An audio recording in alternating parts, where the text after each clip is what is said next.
নবী তায়েফের কাফেরদের পাথরের আঘাত খেয়ে জমিনের মধ্যে পড়ে গেছেন। আল্লাহর নবীর ডান পা মুবারক পাথরের আঘাতে ক্ষত বিক্ষত হয়ে গেছে। আল্লাহর নবী তায়েফের ময়দানে আল্লাহর নবী মাটির মধ্যে পড়ে আছে। যায়েদ বিন হারেসা দৌড়ায়া আল্লাহ রাসূলের হাত ধরলেন। আল্লাহর নবী এবার তায়েফের ময়দান দিয়া খুঁড়িয়ে খুঁড়িয়ে হাঁটে। আল্লাহ নবীর শরীর থেকে রক্ত ঝরতেছে। আরশে আজিম থেকে আল্লাহ তাআলা জিবরাইলকে পাঠাইছে, হে জিবরাইল যাও, আমার হাবিবের শরীর থেকে তায়েফের কাফিররা রক্ত ঝরিয়েছে, আমি আল্লাহ সহ্য করতে পারি না। যাও যাও আমার হাবিবের কাছে জিজ্ঞেস করো, আমার হাবিব যদি চায় এক মুহূর্তের মধ্যে আমি আল্লাহ তায়েফের পাথরের পাহাড় দিয়া চাপা দিয়া আমি আল্লাহ তায়েফবাসীদেরকে শেষ করে দিব। ঠিক কিনা বলেন? জিবরাইল আয়েশা বলে, ওগো নবীজি, এই যে আমার সাথে যত ফেরেশতাদের দেখতেছেন তারা এই পাহাড়ের দায়িত্বে নিয়োজিত।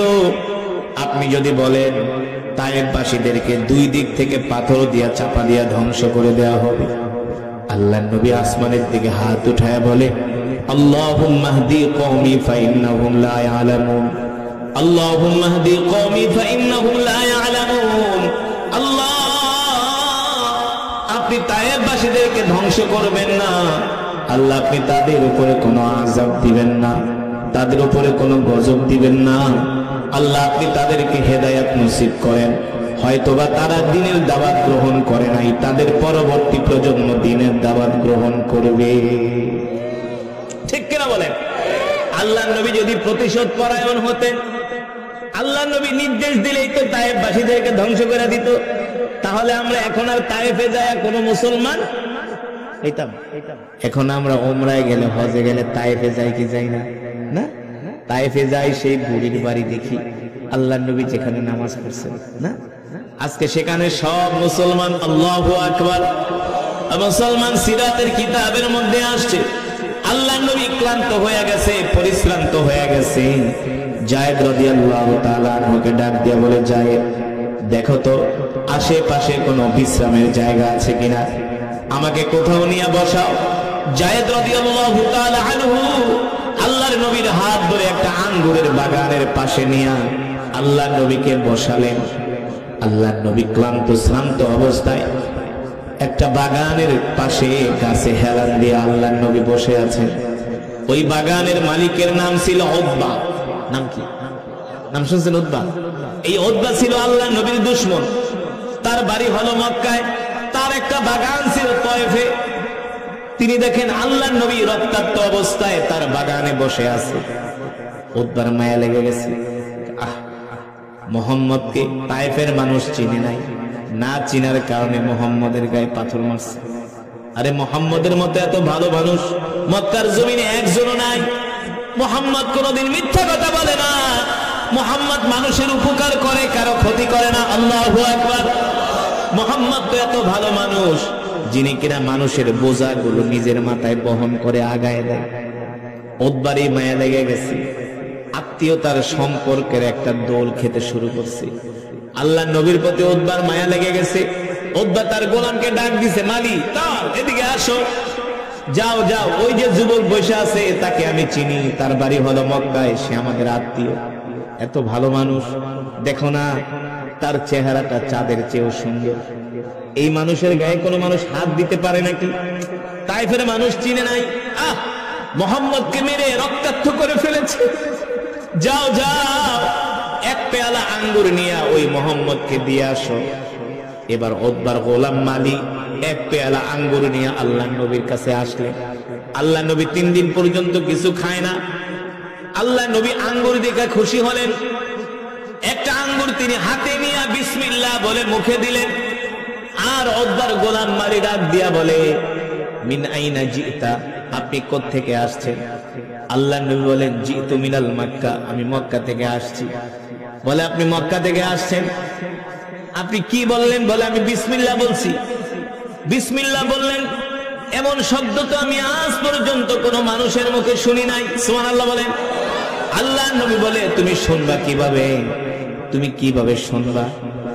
এই কথা তো তায়েফের কোন মানুষের মুখে শোনার কথা, কারণ তায়েফে তো সব কাফের, এখানে তো মুসলমান নাই। মুসলমান থাকলে না বিসমিল্লাহ বলবে?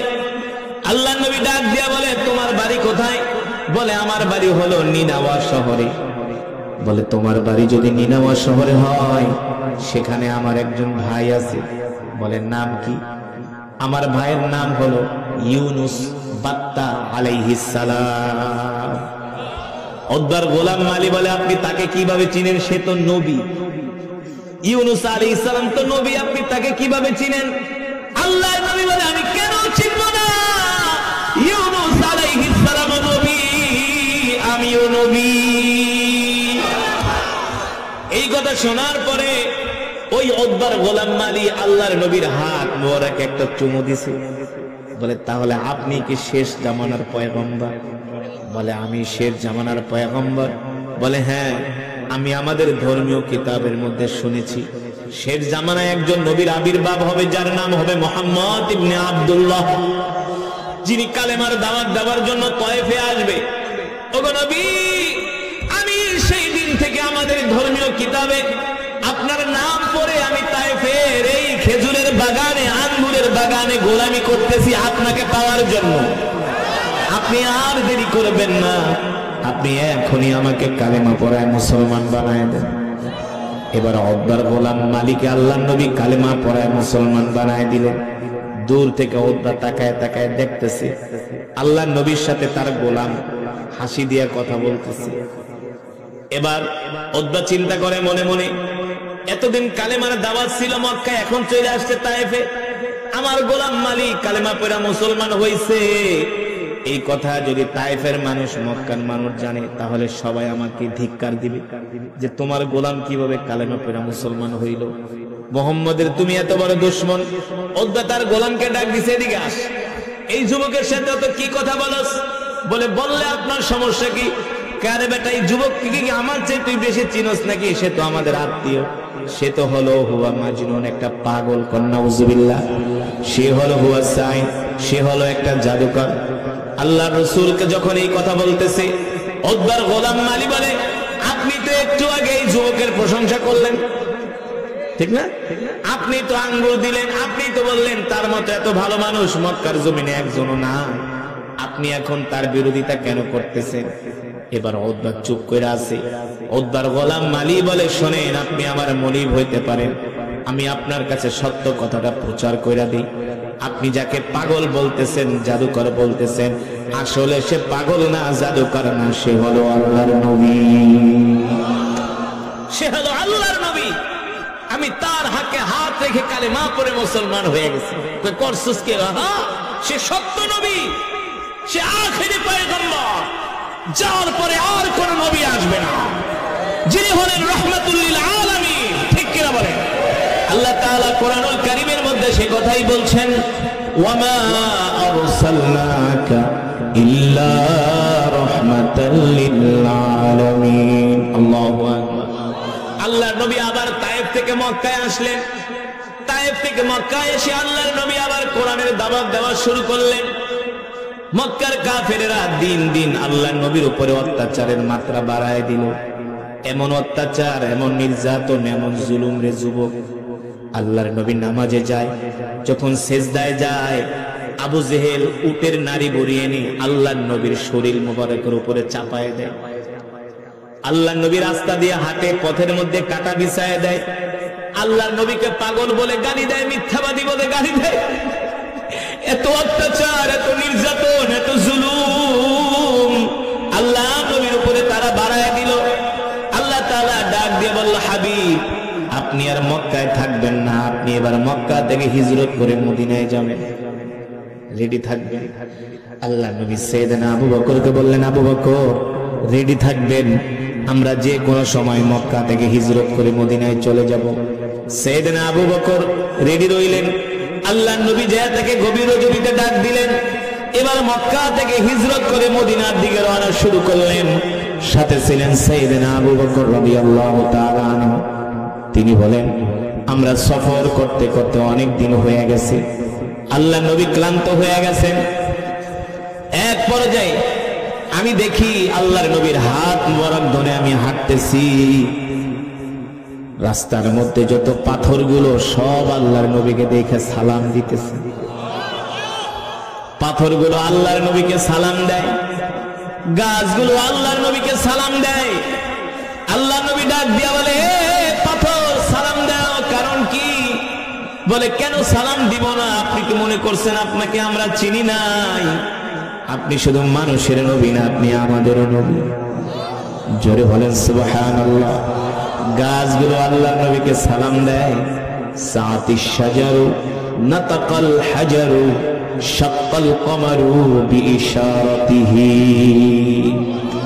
আল্লাহর নবীকে গাছ সালাম দেয়, পাথরগুলো সালাম দেয়। শুধু এখানেই শেষ না, আল্লাহর নবী যখন পাথরের উপরে পাড়া দেয়, শক্ত পাথর তুলার মতো নরম হয়ে পাথর দেবে যায়।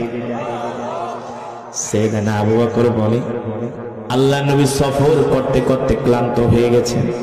আমি বললাম, নবীজি একটু আমাকে খেদমত করার সুযোগ দেন। আমি আল্লাহর নবীকে আমার কোলে তুলে নিলাম। আমি আল্লাহর নবীকে আমার কোলে তুলে নিলাম। এবার আমি পাথরের উপর দিয়ে হাঁটতেছি, দেখি পাথরগুলো তুলার মতো নরম হয়ে যায়। আর পাথরগুলো ডাক দিয়া বলে, আবু বকর, এই যে আপনার পায়ের নিচে আমরা পাথরগুলো নরম হয়ে যাচ্ছে, এটা আপনার বরকতে না, আল্লাহর নবীর বরকতে। আল্লাহর নবীর বরকতে। সাইয়েদনা আবু বকর বলেন, এবার আমি আল্লাহর নবীকে আমার কোল থেকে নামাই দিলাম। পাথরের উপর পাড়া দেই, পাথর তো আর আগের মতো নরম হয় না। পাথর কেন আগের মতো নরম হবে? সাইয়েদনা আবু বকর তো আর নবী না, ঠিক কিনা বলেন? তিনি তো নবী। এই কারণে পাথরগুলো তুলার মতো নরম হয়ে যায়। আকাশের মেঘমালা আল্লাহর নবীকে ছায়া দেয়। সুবহানাল্লাহ বলেন। শুধু এখানে শেষ না রে যুবক, এমন নবীর উম্মত বানায় আল্লাহ আমাদেরকে দুনিয়াতে পাঠাইছে। এর নিয়ামত, আল্লাহ আমাদেরকে এত নিয়ামত দিয়েছেন, কিয়ামত পর্যন্ত সিজদায় পড়ে থাকলে সেই নিয়ামতের শুকর আদায় হবে না, ঠিক কিনা বলে? হাঁটতে হাঁটতে চলতে চলতে প্রচন্ড রোদ্রের তাপ বেড়ে গেল। আল্লাহর নবীর ক্ষুধা লেগেছে, পানির পিপাসা লেগেছে। সাইয়েদনা আবু বকরকে ডাক দিয়া বলেন, আনা জাইউন জিদ্দান, আনা আতশানুন জিদ্দান। আবু বকর, কোন খাবার দাবার আছে কিনা? খুব ক্ষুধা লেগেছে, আর পারতেছি না এই গরমের ভিতরে হাঁটতে। সাইয়েদনা আবু বকর বলে, ও আল্লাহর নবী, খাবার দাবার যা ছিল সব শেষ হয়ে গেছে। আবু বকর, কোন পানি ঠানি আছে কিনা? বলে, পানিও নাই, খাবারও নাই। সাইয়েদনা আবু বকর বলে, হায় রে, আল্লাহর নবী আমার কাছে খাবার চেয়েছে, আমি নবীজিকে খাবার দিতে পারবো না। এর চাইতে আমার কাছে আর কষ্টের কিছু হতে পারে না। সাইয়েদনা আবু বকর বলে, আহ, এই মরুভূমির মধ্যে কে আমাদেরকে একটু পানি দিয়ে সাহায্য করবে? কে আমাদেরকে একটু খাবার দিবে? আমি টেনশনে পড়ে গেলাম। আল্লাহর নবী ডাক দিয়ে বলে, আবু বকর, দেখেন এই মরুভূমির মধ্যে কোনো ঘর বাড়ি দেখা যায় কিনা? কি দেখা যায় কিনা? এই মরুভূমির মধ্যে কোনো ঘর বাড়ি দেখা যায় কিনা? সাইয়েদনা আবু বকর বলেন, শত শত কিলোমিটার মরুভূমি, এখানে ঘর বাড়ি আসবে কোত্থেকে? এখানে ঘর বাড়ি আসবে কোত্থেকে? সাইয়েদনা আবু বকর টেনশনে পড়ে গেলেন। আল্লাহ নবীর জবান মোবারক দিয়ে যেহেতু ঘর বাড়ির কথা বের হয়েছে, নিশ্চয়ই এর মধ্যে কোনো কি আছে, নিশ্চয়ই এর মধ্যে কোনো কারণ আছে। সাইয়েদনা আবু বকর বলে, আমি 10 কদম দিতে পারি না, সামনে তাকায় দেখি একটা ঘর দেখা যায়। আমি এত খুশি হয়ে গেলাম। আল্লাহ নবীকে বললাম, ওগো নবীজি, ওই যে তাকায় দেখেন একটা ঘর দেখা যায়, একটা বাড়ির মতো দেখা যায়। আল্লাহ নবী বলে, আবু বকর, চলে ওই বাড়িতে যে আমরা বিশ্রাম করব, ওই বাড়িতে যে আমরা মেহমানদারি গ্রহণ করব। সাইয়েদনা আবু বকর বলেন, আমি আল্লাহর নবীর হাত মোবারক ধরে আমি ওই বাড়ির দিকে যেতে শুরু করলাম। যেতে যেতে বাড়ির সামনে গেলাম, দেখি মরুভূমির মধ্যে একটা ভাঙ্গা একটা কুঠুরি, ভাঙ্গা একটা ঘর, ভিতর থেকে দরজা লাগানো। আল্লাহ নবী ডাক দিয়ে বলে, আবু বকর যান, ঘরের দরজায় নক করেন। সাইয়েদনা আবু বকর বলেন, ইফতাহিল বাব, ইফতাহিল বাব। এ কে আছো, ঘরের দরজা খোলো। ভিতর থেকে আওয়াজ আসে না। 3-4 বার বলার পরে ভিতর থেকে একটা মহিলা কণ্ঠে আওয়াজ আসতেছে, কে গো তোমরা, কোত্থেকে আসছো, কি তোমাদের পরিচয়, কোথায় তোমাদের বাড়ি, কোথায় তোমাদের ঘর? সাইয়েদনা আবু বকর বলে, আমরা মক্কা থেকে আসছি, 2 জন মুসাফির মদিনায় যাব, তোমার বাড়িতে আমরা কিছুক্ষণের জন্য মেহমান হব। যিনি ঘরের ভিতরে ছিলেন ওই মহিলা বলে, শোনো, হয়তোবা তোমরা আমার পরিচয় জানো না। আমার নাম হলো উম্মে মাবাদ, আমার স্বামীর নাম হলো আবু মাবাদ। আমার বাড়িতে এখন কোনো পুরুষ মানুষ নাই যে তোমাদেরকে আপ্যায়ন করবে, মেহমানদারি করবে। আমি একা ঘরের মধ্যে একজন মহিলা মানুষ। সাইয়েদনা আবু বকর বলে, শোনেন, যদি তুমি ঘরে একা থাকো তাহলে তোমার কাছে কোনো খাবার দাবার থাকলে আমাদেরকে একটু মেহমানদারি করো। বলে, আনা ফাকিরুন জিদ্দান, আমরা একেবারে নিঃস্ব গরিব, আমাদের ঘর বাড়ি দেখে কি বোঝো না? বলে, কোনো খাবার দাবার নাই? কয় না। আরে কি বলো? বলে, খাবার দাবার না থাকলে অন্তত একটু পানি দিয়ে আমাদেরকে মেহমানদারি করো, আমাদের কলিজা, আমাদের পিপাসা নিবারণ করি। ঘর থেকে আওয়াজ আসে, শোনো, আমার স্বামী বকরি চড়ানোর জন্য মাঠে গেছে, আসার সময় কূপ থেকে পানি নিয়ে আসবে। আমাদের ঘরে কোনো পানিও নাই, ঘরে খাবারও নাই, পানিও নাই। আল্লাহর নবী রাহমাতুল লিল আলামিন দেখেন ওই উম্মে মাবাদের ঘরের সামনে একটা বকরি বাঁধা। কি বাঁধা? একটা বকরি বাঁধা। আল্লাহর নবী ডাক দিয়ে বলে, আবু বকর, উম্মে মাবাদের ঘরের সামনে একটা বকরি বাঁধা আছে। উম্মে মাবাদকে বলেন, সে যদি অনুমতি দেয় আমরা এই বকরি থেকে একটু দুধ দোয়া 2 জনে খাই, পান করি, ক্ষুধা নিবারণ করি।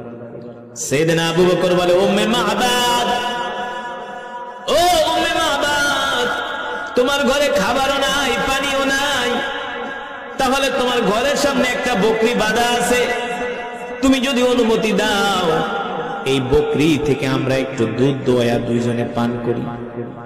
উম্মে মাবাদ মহিলা মানুষ ঘর থেকে বলে, শোনো পথিক, তোমরা হয়তো বা জানো না, আমাদের ঘরের সামনে যে বকরি বাঁধা আছে এই বকরি হলো একটা অসুস্থ বকরি, হাঁটতে পারে না, চলতে পারে না,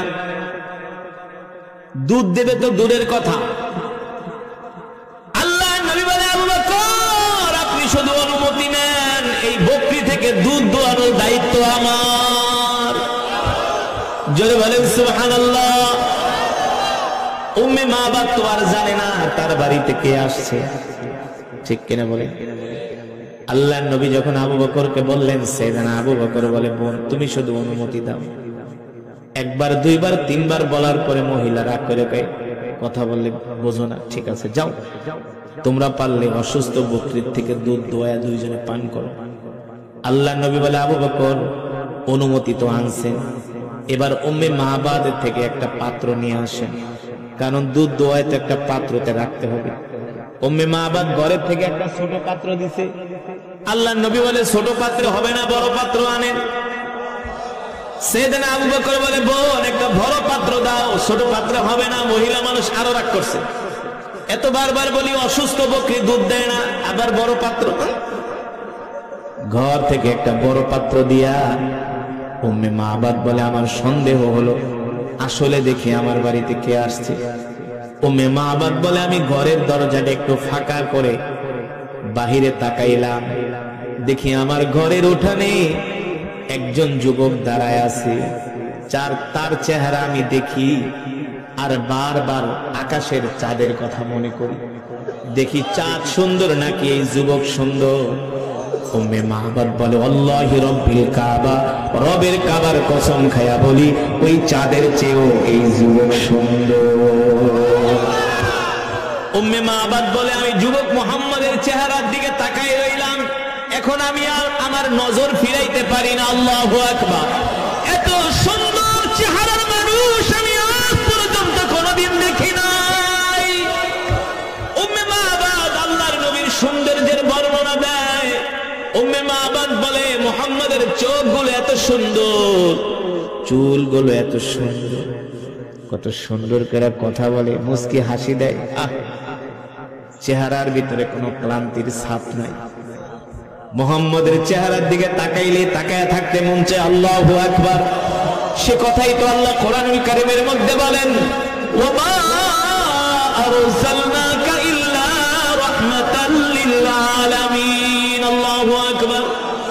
এ দুনিয়ার মানুষ, আমি আল্লাহ তোমাদের জন্য এমন একজন নবী পাঠাইছি, প্রেরণ করেছি তোমাদের মধ্যে, যেই নবী কিনা তোমাদের জন্য রহমত, যেই নবী কিনা তোমাদের জন্য বরকত। আল্লাহ তাআলা পৃথিবীর যত সৌন্দর্য, সব সৌন্দর্য আল্লাহ আমার নবীকে দান করছে। আমার নবীর মতো এত সুন্দর করে আল্লাহ পৃথিবীতে কাউকে সৃষ্টি করে নাই, ঠিক কিনা বলেন? আম্মা জান আয়েশা রাদিয়াল্লাহু তাআলা আনহা বলেন, আম্মা জান আয়েশা রাদিয়াল্লাহু তাআলা আনহা বলেন, মিশরের রমণীরা পয়গম্বর ইউসুফের চেহারা দেখা আপেল কাটতে কাটতে তারা আঙ্গুল কেটে ফেলেছিল, কিন্তু আমার স্বামী মুহাম্মদ সাল্লাল্লাহু আলাইহি সাল্লামের চেহারা যদি মিশরের রমণীরা দেখতো, তারা শুধু আঙ্গুল কাটতো না, আল্লাহ নবীর চেহারার দিকে তাকায়া নজর ফিরাইতে পারতো না, তারা তাদের কলিজা কেটে ফেলতো। এত সুন্দর করে আল্লাহ আমার নবীকে সৃষ্টি করেছেন, সুবহানাল্লাহ বলে। এত সুন্দর করে আল্লাহ তাআলা আমার নবীকে বানাইছে, যেই নবীর চেহারার দিকে তাকায়া মক্কার কাফেররা তাদের দুঃখগুলো ভুলে যেত। সাহাবীদের যখন ক্ষুধা লাগতো, ক্ষুধা, সাইয়েদনা আবু বকরের যখন ক্ষুধা লাগতো, সাইয়েদনা ওমরের যখন ক্ষুধা লাগতো, তারা আল্লাহর নবীর দরবারে এসে বসে থাকতো, নবীজির চেহারার দিকে তাকায় থাকতো। আল্লাহর নবী তাকায় বলে, আবু বকর এইভাবে তাকায় রয়েছেন কেন? ওমর এইভাবে তাকায় রয়েছেন কেন?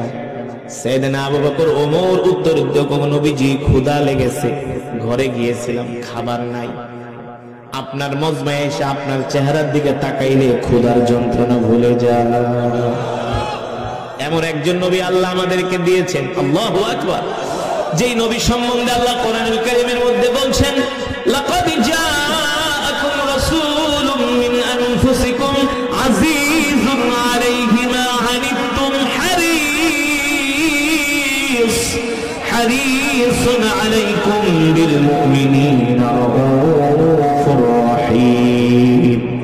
আল্লাহ তাআলা বলেন, দুনিয়ার মানুষ, আমি আল্লাহ তোমাদের জন্য এমন একজন নবী পাঠাইছি, যেই নবী কিনা তার জীবনের চেয়েও তোমাদেরকে ভালোবাসে, যেই নবী কিনা তার পরিবারের চেয়েও তোমাদেরকে ভালোবাসে, সুবহানাল্লাহ।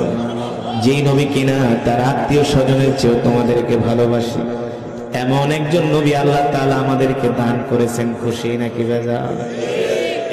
এবার উম্মে মাহবাদ বলে, আমি ঘর থেকে একটা বড় পাত্র দিলাম, দেখি পয়গম্বর মুহাম্মদ সাল্লাল্লাহু আলাইহি সাল্লাম ওই পাত্র নিয়ে বকরির কাছে যাইতেছে। অসুস্থ বকরি আল্লাহর নবীকে দেখার সাথে সাথে সুস্থ হয়ে গেছে। শুধু সুস্থই হয় নাই, এবার বকরি আল্লাহর নবীকে সালাম দেয়, আসসালামু আলাইকা ইয়া রাসূলুল্লাহ। আল্লাহ নবী বলে, বকরি সালাম দিলা? বলে, সালাম কেন দিব না? আপনি কি মনে করছেন আপনাকে কি চিনি নাই? আপনি শুধু মানুষের নবী না, আপনি আমারও নবী। জোরে বলেন সুবহানাল্লাহ। ওগো নবীজি, আমি ছিলাম অসুস্থ, আপনাকে দেখার পরে আমি সুস্থ হয়ে গেছি। আল্লাহর নবী এবার বকরিকে ডাক দিছে, এদিকে আসে। বকরি দৌড়ায় আইসা আল্লাহর নবীর কোল মোবারকে উঠছে। এবার বকরি তার মাথা মুখটা আল্লাহর নবীর কানের কাছে নিয়ে বকরির মনের দুঃখগুলো বলে। বকরির চোখ দিয়া পানি পড়ে, বলে, নবীজি দেখেন, আমি এত বছর ধরে অসুস্থ, আমার মালিক আমাকে ঘাস খাওয়ায় না, আদর করে না, যত্ন করে না, আমি দুধ দিতে পারি না, এই কারণে আমাকে কোথাও নিয়ে যায় না, আমাকে ঠিক মতো খাবার দেয় না। আপনি তো রহমাতুল লিল আলামিন, আপনি তো আমারও নবী, আপনাকে দেখে আমি সুস্থ হয়ে গেছি। আল্লাহু আকবার। এবার আল্লাহর নবী বকরির মাথায় হাত দিয়ে বলে, তুমি আর কোনোদিন অসুস্থ হবে না, আল্লাহ তোমাকে দুনিয়াতে যতদিন রাখবে তুমি সুস্থতার সাথে বাঁচবে। আল্লাহু আকবার। উম্মে মাহবাদ বলে, আমি ঘর থেকে তাকায় তাকায় দেখি ওই যুবক মুহাম্মদ বকরির সাথে কথোপকথন করতেছে। এবার আল্লাহ নবী ডাক দিয়া বলে, বকরি, আমরা দুইজন মুসাফির, কিছু মনে করো না, তোমার থেকে একটু দুধ দোয়াইতে চাই। বকরি দুই পা দুই দিকে দিয়া বলে, ওগো নবীজি, আপনি আমার থেকে দুধ দোয়া খান। আল্লাহর নবী বিসমিল্লাহ বলে বকরির স্তনে হাত দেওয়ার সাথে সাথে পুরো স্তন দুধে ভরপুর হয়ে গেছে। বকরি ডাক দিয়া বলে, গো আল্লাহর নবী, আর দুধের বার সইতে পারি না, তাড়াতাড়ি করে দুধ দহন করেন। এবার আল্লাহ নবী নিজে দুধ দহন করলেন। দুধ দোয়া পাত্র ভরে গেছে, বড় পাত্র। উম্মে মাবাদ সব কিছু তাকায় তাকায় দেখতেছে। হায় রে, এমন আজব মেহমান তো আমরা আজ পর্যন্ত কোনোদিন দেখি নাই। এবার দুধ দোয়ানোর পরে আল্লাহ নবী বলে, আবু বকর পান করেন। সেদিন আবু বকর বলে, না আপনি আগে পান করেন। আল্লাহ নবী বলে, না না না, আপনি আগে পান করেন। দেখেন কেমন নবী, নিজে না খায়া আগে সাহাবীকে খাওয়া, আগে সাহাবীকে। আর আমরা হইলে কি করতাম? নিজে বাঁচলেন বাপের নাম না। আল্লাহ নবী নিজে খায় না, সাহাবীকে খাওয়া। সাহাবী পান করার পরে আল্লাহ নবী নিজে পান করলেন। আল্লাহ নবী বলে, আবু বকর দেখেন তো দুধের অবস্থা কি। সেদিন আবু বকর রাদিয়াল্লাহু তাআলা আনহু বলে, আল্লাহ নবী যেমন দুধ তেমন আছে, এক ফোঁটাও কমে না, এক ফোঁটাও কমে না। আল্লাহ নবী বলেন, যান এবার দুধের পাত্রটা উম্মে মাবাদের ঘরে দিয়ে আসে। সেদিন আবু বকর বলে, উম্মে মাবাদ নাও, তুমি খেয়েও তোমার স্বামীকে খাওয়াইও। আমরা দুইজন চলে গেলাম, আবার মদিনার দিকে যাত্রা শুরু করলাম। উম্মে মাবাদ বলে, আমি আর ঘরে থাকতে পারলাম না। ঘরের দরজাটা খুলে আমি লাফ দিয়ে ঘরের উঠানে পড়ে গেলাম। দেখি আমার পুরা বাড়ি জান্নাতের ঘ্রাণে, খুশবুতে আমার বাড়ি পুরা ঘ্রাণ ছড়ায় গেছে। যুবক মুহাম্মদের শরীরের ঘ্রাণে আমার বাড়ি পুরা ঘ্রাণ হয়ে গেছে, আমার বাড়ির চেহারা পাল্টায় গেছে। বলে দেখি যুবক মুহাম্মদ মদিনার দিকে যায়, আর আকাশের মেঘমালা যুবক মুহাম্মদকে ছায়া দেয়। তার শরীরে রৌদ্রের আলো লাগে না, তার শরীরে রৌদ্রের আলো লাগে না। আমি ডাক দিয়া বলি, এ মেহমান, বরকতের মেহমান, তোমরা যেও না। তোমাদের মতো বরকতের মেহমান আমি আজ পর্যন্ত কোনোদিন দেখি নাই। আল্লাহু আকবার, জোরে বলেন আল্লাহু আকবার। যখন বিকাল বেলা হয়ে যায়, উম্মে মাবাদের স্বামী আবু মাবাদ বকরি চড়ায় বাড়িতে আসে। আয়েশা দেখে বাড়িতে ঘ্রাণ আর ঘ্রাণ। স্ত্রীকে ডাক দেয়, ইয়া জাওজি তাল উখরুজু মিনাদ দার, দরজা খুইলা বাইরে আসো। ব্যাপার কি, আজকে বাড়িতে এত ঘ্রাণ? উম্মে মাবাদ বলে, স্বামী গো আসেন, আরো ঘটনা আছে। শুধু ঘেরান না, দেখেন অসুস্থ বকরি সুস্থ হয়ে গেছে। এটা কিভাবে সম্ভব? বলে, হ্যাঁ, আপনি যখন সকালবেলা বের হয়ে গেছে, দুপুরবেলা দুইজন মানুষ আমাদের বাড়িতে আসছে। একজনের চেহারা এত সুন্দর, যাকে এক নজর দেখার পরে মনে হয়েছে কত বছরের না আপন মানুষ। তাকে বিদায় দিতে মন চায় নাই, কলিজা ছিঁড়ে গেছে। বলো কি, কোত্থেকে আসছে? কিছু বলছে, বলে মক্কা থেকে আসছে। বলো কি, মক্কা থেকে আসছে? কোথায় গেছে? বলে মদিনায়। আবু মাহবুব বলে, বলো কি, তিনি তো আখির জামানার পয়গম্বর, যাকে পাওয়ার জন্য আমি এই মরুভূমির মধ্যে ঘর বানাইছি। আর থাকবো না এখানে, চলো তাড়াতাড়ি করে মদিনায় যায়া সেই নবীর হাতে হাত রেখে কালেমা পড়ে মুসলমান হয়ে যাব। মুসলমান যুবক সেই নবীকে পাওয়ার জন্য আবু মাহবাদ, উম্মে মাহবাদ এবার তারা ঘর বাড়ি ভাঙিয়া সবকিছু লইয়া মদিনায় চলে গেছে। মদিনায় যাইয়া নবীজির হাতে হাত রেখে কালেমা পড়ে মুসলমান হয়ে গেছে। তারা ইসলামের জন্য কত কষ্ট করেছে, আর আমাদের কোনো কষ্ট করতে হয় নাই। বিনা কষ্টে, বিনা পরিশ্রমে আল্লাহ আমাদেরকে বিশ্ব নবীর উম্মত বানাইছে। খুশি নাকি বেজার? খুশি নাকি বেজার? শুধু নবীজির উম্মত হয়েছি, উম্মত হয়ে কি জান্নাতে যাওয়া যাবে? নবীজির সুন্নত মানতে হবে না? তাহলে আজ থেকে আমরা যতদিন বাঁচবো আল্লাহ নবীর সুন্নত গুলো মানবো। 5 ওয়াক্ত নামাজ আমরা জামাতের সাথে আদায় করব ইনশাআল্লাহ। নামাজ কয় ওয়াক্ত? জোরে বলেন, কয় ওয়াক্ত? 5 ওয়াক্ত নামাজ। আর রাসূলের সুন্নত গুলো আমরা মানবো। আফসুস সালাম, এক মুসলমান আর এক মুসলমানকে সালাম দিব। ওয়াতিমুত তাআম, ক্ষুধার্তদেরকে খাওয়াবো। লিনুল কালাম, আমরা এক মুসলমান আর এক মুসলমানের সাথে নরম ভাষায় কথা বলবো ইনশাআল্লাহ। আল্লাহ তাআলা আমাদের তৌফিক দান করুন। 5 ওয়াক্ত নামাজ আমাদেরকে পড়ার তৌফিক দান করুন। খুঁজে খুঁজে নবীজির সুন্নত গুলো জিন্দা করার তৌফিক দান করুন, বলি আমিন। এখনই মোনাজাত হবে, উঠাউঠি করবেন না। মোনাজাতের আগে মাদ্রাসার ছাত্ররা আপনাদের কাছে যাবে, রুমাল নিয়ে যে যা পারেন পকেটে হাত দেন, বিসমিল্লাহ বলে পকেটে হাত দেন। সবাই নবীর মহব্বতের বয়ান শুনছেন, সেই নবীর ঘর এটা। আল্লাহ রাসূল বলেছেন আল মসজিদু বাইতুল্লাহ, মসজিদ বলে আল্লাহ তাআলা বলছেন কোরআনে, আল্লাহ রাগ করে বলছেন ইয়া আইয়ুহাল ইনসানু মা গাররাকা বিরাব্বিকাল কারীম। এ মানুষ, পৃথিবীর কোন শক্তি তোকে আমার কাছ থেকে দূরে সরায় রাখে? আল্লাযী খালাকাকা ফাসাওয়াকা ফাআদালাক, আমি আল্লাহ তোমাদেরকে সুন্দর করে সৃষ্টি করেছি, সুগঠিত করেছি। ফি আইয়ি সূরাতিন মা শাআ রাক্কাবাক, আমি আল্লাহ যেমন চেয়েছি তেমন করে তোমাদেরকে বানিয়েছি। ঠিক কিনা বলেন? পৃথিবীতে মিলিয়ন মিলিয়ন বিলিয়ন বিলিয়ন মানুষ আছে, কারো চেহারার সাথে কারো চেহারা আছে। বাংলাদেশের আওয়ামী লীগের একজন এমপি ছিল হাজী সেলিম, ওর টাকার অভাব আছে, হ্যাঁ, পুরান ঢাকার 3 ভাগের 1 ভাগই মনে হয় ওর সম্পদ, কিন্তু কথা বলতে পারে না।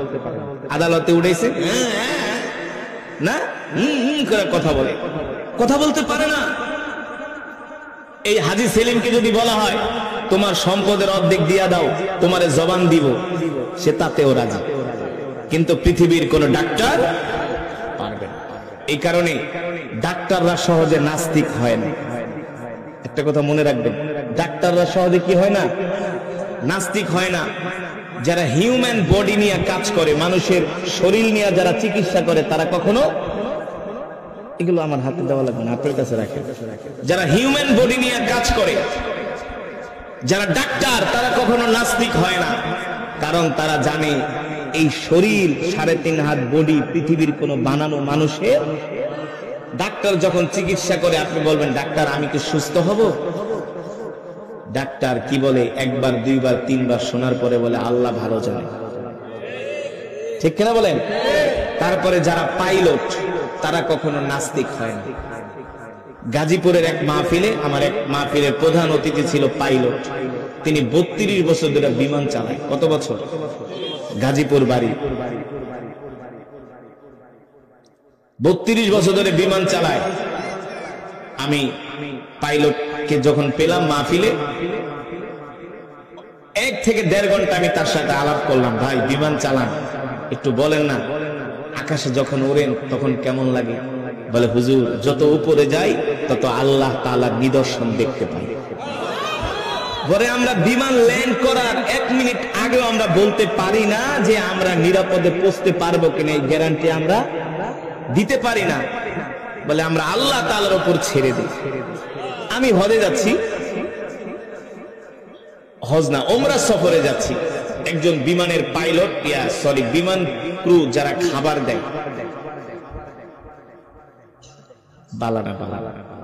বালা বলে মেয়েদের ক্রু যারা ছেলে, একজন বয়স্ক লোক, উত্তরায় ওনার বাসা। উনি আমাকে দেখা দৌড়ে আসছে, বলে হুজুর আমি তো আপনাকে চিনি, আমি সবসময় আপনার তেলাওয়াত শুনি। তো আমি বলি যেহেতু আমাকে চিনে, আমার ভক্ত, তো বলছি আপনি নাসার রাস্তার কাজটা শেষ করে আসেন, আপনার সাথে গল্প করবো। বলে ঠিক আছে হুজুর, আপনাকে পাইছি, আপনার সাথে আজকে গল্প করব। তো ঢাকা থেকে জেদ্দা প্রায় উনি আমাকে 1 থেকে 1.5 ঘন্টা সময় দিচ্ছে। বিশ্বাস করেন, আমরা ম্যাপে দেখতেছি যে জেদ্দা এয়ারপোর্টে বিমান অবতরণ করতে আর মাত্র 30 মিনিট বাকি আছে। কত মিনিট? কত মিনিট?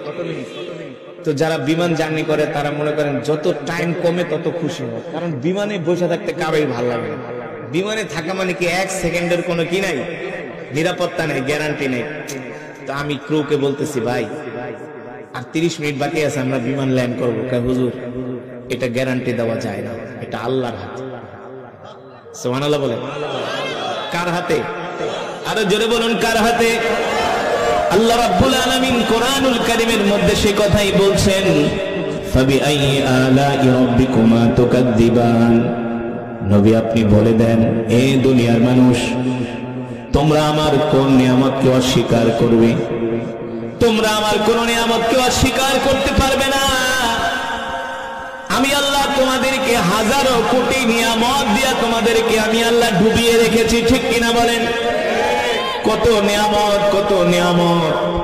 ওয়া ইন তাউদ্দু নি'মাতাল্লাহি লা তুহসুহা ইন্নাল্লাহা লাগফুরুর রহিম। আল্লাহ রাব্বুল আলামিন বলেন, দুনিয়ার মানুষ, আমি আল্লাহ তোমাদেরকে যে কত নিয়ামত দিয়েছি, এই নিয়ামত তোমরা কিয়ামত পর্যন্ত গণনা করে শেষ করতে পারবে না। ঠিক কিনা বলেন? ও মুসলমান, যে কোরআন আমি আপনাদের সামনে তেলাওয়াত করলাম, এই কোরআন আল্লাহ তাআলা বিশ্ব নবীর উপরে নাজিল করেছেন। আল্লাহ তাআলা বিশ্ব নবীর উপরে কোরআন নাজিল করে আল্লাহ তাআলা নবীকে বলে দিয়েছেন, নবী, ইন্না আনজালনা ইলাইকা যিকরা লিতুবাইয়িনা লিন-নাস। নবী, আমি আল্লাহ আপনাকে যে কোরআন দিয়েছি, এই কোরআন চাইলে আমি পয়গম্বর ইব্রাহিমকে দিতে পারতাম। ঠিক কিনা বলেন? এই কোরআন আমি চাইলে মুসা কালিমুল্লাহকে দিতে পারতাম। এই কোরআন আমি চাইলে ইউনূসকে দিতে পারতাম। এই কোরআন আমি চাইলে দাউদকে দিতে পারতাম। কিন্তু আমি আল্লাহ এই কোরআন কোন পয়গম্বরকে দেই নাই। এই কোরআন আমি আমার হাবিবের জন্য রেখে দিয়েছি। আল্লাহু আকবার। সুতরাং নবী, আপনার এত সম্মান, এত মর্যাদা একমাত্র কোরআনের কারণে। ঠিক কিনা বলেন? আল্লাহর নবীর এত মর্যাদা, এত সম্মান সব পয়গম্বরের চেয়ে আল্লাহ রসুলের মর্যাদা বেশি, ইজ্জত বেশি, সম্মান বেশি। কিসের কারণে? আরো জোরে বলেন। আল্লাহ তাআলা সে কথাই বলছেন, ইন্না আনজালনা ইলাইকা যিকরা লিতুবাইয়িনা লিন-নাস। নবী, আমি আল্লাহ আপনাকে যে কোরআন দিয়েছি, এই কোরআন নিয়ে আপনি ঘরে বসে থাকবেন না। এই কোরআন দিয়ে আপনি মক্কার কাফেরদেরকে দাওয়াত দেন। সুবহানাল্লাহ বলেন। এই কোরআন দিয়ে আপনি মক্কার কাফেরদেরকে দাওয়াত দেন। আল্লাহর নবী এই কোরআনের দাওয়াত দেওয়ার জন্য আবু জেহেলের কাছে যান, আবু লাহাবের কাছে যান, উতবার কাছে যান, ওলীদ ইবনে মুগীরার কাছে যান। বারবার আল্লাহর নবী কোরআনের দাওয়াত নিয়ে যান। মক্কার কাফেরেরা কোরআনের দাওয়াতকে অস্বীকার করে, আল্লাহর নবীকে মিথ্যাবাদী বলে গালি দেয়, আল্লাহর নবীকে জাদুকর বলে গালি দেয়। বলেন নাউযুবিল্লাহ। আল্লাহ তাআলা ডাক দিয়া বলে, হাবিব, আপনি মন খারাপ করবেন না, আপনি কাফেরদের কথায় কর্ণপাত করবেন না, আপনি কোরআনের দাওয়াত চালায় যান। আলা লাহুল খালকুল আমরু তাবারাকাল্লাহু রাব্বুল আলামিন। নবী গো, আপনি যে কোরআনের কথা বলেন, মক্কার কাফেরেরা এই কোরআনের বিরোধিতা করে, কোরআনের বিরুদ্ধাচরণ করে। আপনি মক্কার কাফেরদের সামনে ঘোষণা করে দেন, এ মক্কার কাফেরেরা, তোমরা শুনে রাখো, আলা লাহুল খালকু ওয়াল আমর তাবারাকাল্লাহু রাব্বুল আলামিন। মক্কার কাফেরেরা শুনে রাখো, আমি আল্লাহর পয়গম্বর মুহাম্মদ সাল্লাল্লাহু আলাইহি ওয়াসাল্লাম ঘোষণা করতেছি, তোমরা যতই কোরআনের বিরোধিতা করো, যতই কোরআনের বিরোধিতা করো না কেন, যতই তোমরা কোরআনের বিরুদ্ধে বিরুদ্ধাচরণ করো না কেন, আমি আল্লাহর পয়গম্বর মুহাম্মদ সাল্লাল্লাহু আলাইহি ওয়াসাল্লাম কোরআনের কথা বলেই যাব, কোরআনের বিধানের কথা বলেই যাব। শুধু কোরআনের বিধানের কথাই বলবো না, আজকে আমি তোমাদের সামনে ঘোষণা করতেছি, এই আসমান যার আইন চলবে তার, আল্লাহু আকবার। জমিন যার বিধান চলবে তার। আল্লাহর পয়গম্বর বিশ্বনবী রাহমাতুল লিল আলামিন মক্কার কাফেরদের রক্ত চক্ষুকে উপেক্ষা করে আল্লাহর কোরআনের দাওয়াত দিয়েছেন। ঠিক কিনা বলেন? এই কোরআনের কথা বলার কারণে নবীজির উপর এই বস, ওঠাউঠি করে, বসো, অশিক্ষিতর মতো ওঠাউঠি করে। বয়ান হচ্ছে, এটা কি যাত্রা নাকি যে মন চাইলে উঠে যাবেন? বসেন। আপনাদের চেয়ে আমি অনেক বেশি ব্যস্ত। আপনারা যাবেন আধা কিলো 1 কিলো দূরে, আমি যাব ঢাকা। ব্যস্ততা কার বেশি? আপনি উঠাউঠি করতেছেন, যদি আপনার কারণে 10 জনের বয়ান শোনায় ব্যাঘাত হয়, আপনার গুনাহ হবে। রাগ করতেছেন? এটা কোরআনের মজমা। আপনি উঠাউঠি করলে তো এটা আল্লাহ তাআলা দেখছেন, তার মানে আপনি কোরআনকে ভালোবাসেন, ঠিক না? যত দরদ নিয়ে কোরআনের বয়ান শুনবেন, আল্লাহ তাআলা তত আপনার অন্তরে কোরআনের নূর বৃদ্ধি করে। বুঝেন নাই? আল্লাহ তাআলা সকলকে তৌফিক দান। অল্প সময় বয়ান হবে, আপনাদের ধৈর্যচ্যুত হবে না, অল্প সময়, আর 15 মিনিট, তারপরে মোনাজাত দিয়ে দিন। রাজি আছেন? ধৈর্য ধরে বসতে পারবেন তো ইনশাআল্লাহ? মুসলমান আল্লাহর বান্দারা, আল্লাহর নবী শেষ পর্যন্ত এই কোরআনের দাওয়াত নিয়ে তায়েফের ময়দানে গেলেন। কোথায় গেলেন? তায়েফের ময়দানে আল্লাহর নবী কোরআনের দাওয়াত নিয়ে গেলেন। তায়েফের ময়দানে বড় বড় তিনজন নেতা ছিল।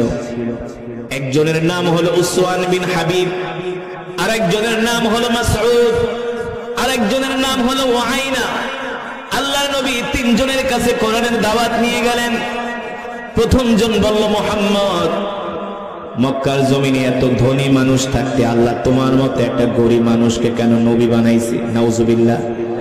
আর জোরে বলেন নাউজুবিল্লাহ। সুতরাং মুহাম্মদ, আমি তোমার কথা শুনবো না, তোমার সামনে যাবও না। আর জোরে বলেন নাউজুবিল্লাহ।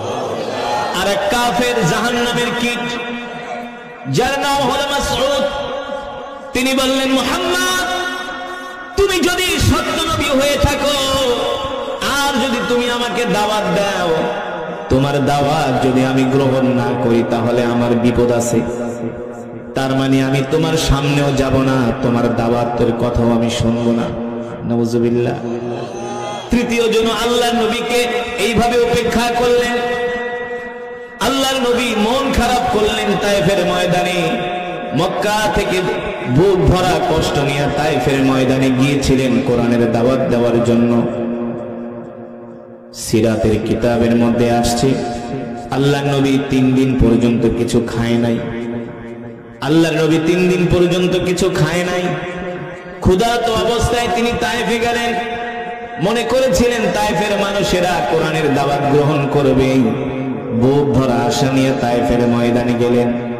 তায়েফের কাফেরেরা কোরআনের দাওয়াত তো গ্রহণ করলই না, উল্টা আল্লাহর নবীর বিরুদ্ধে অত্যাচার শুরু করে দিল। 1 মাইল 2 মাইল 3 মাইল না, 5 কিলোমিটার রাস্তা মক্কার কাফেরা, তায়েফের কাফেরেরা আল্লাহর নবীকে দৌড়িয়েছে। আর আল্লাহর নবীর শরীর মোবারকে পাথর মেরেছে। নাউজুবিল্লাহ।